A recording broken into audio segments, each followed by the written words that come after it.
नईम हैदर पजोता साहब, ये बताइएगा इस टाइम जो पाक भारत कशीदगी है उस हवाले से खतरात लाक हो गए हैं कि कहीं ना कहीं अडियाला जेल को भी अटैक किया जा सकता है। जिस तरह से ड्रोन आ रहे हैं, मिसाइल आ रहे हैं, खतरात बढ़ते जा रहे हैं। तो इस दौरान पाकिस्तान तहरीक इंसाफ क्या लाए अमल बनाने जा रही है?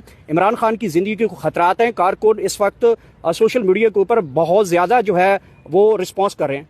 इस सारी सूरत के हवाले से अभी हमारी डिस्कशन हुई है और हम इसके ऊपर जो है वो अमल अपना देंगे प्रेस कॉन्फ्रेंस के जरिए या जिस तरह से स्टेटमेंट आपके सामने आ जाएगी। मैं अभी बैठा हुआ था, बातचीत हो रही है कि इसके ऊपर हमारा क्या होना चाहिए, क्योंकि देखें ड्रोन जिस तरह से गिर रहे हैं, आज पिंडी के अंदर भी देखा, रावलपिंडी स्टेडियम के अंदर हमने सुना कि वहां पर भी इस तरह से ड्रोन गिरा है और दीगर जगहों पर भी गिरा है। तो इमरान खान सबको पता है कि वो अडियाला जेल के अंदर है, पूरी दुनिया को पता है कि वो अडियाला जेल के अंदर कैद है।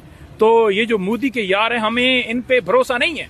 नवाज शरीफ और शहबाज शरीफ और इनके घरों में तो मोदी जो है आता रहा है, आपके सामने है। जब शादी उनकी हुई थी वो आया था, आज भी वो उसका नाम नहीं ले रहे। तो ये उनके यार हैं, तो इनके यारों से हमें कोई उम्मीद, कोई भरोसा नहीं है कि ये किसी तरह से भी कुछ भी कर सकते हैं। तो इसलिए हम इस हवाले से तशवीश रखते हैं कि खान साहब इस वक्त अडियाला जेल में, और जिस तरह ड्रोन जो है वो हमले किए जा रहे हैं, सबसे पहला सवाल तो ये पूछने वाला है ना कि वो ड्रोन जो आ रहे हैं, यहाँ पर बयानात दिए जाते हैं कि हम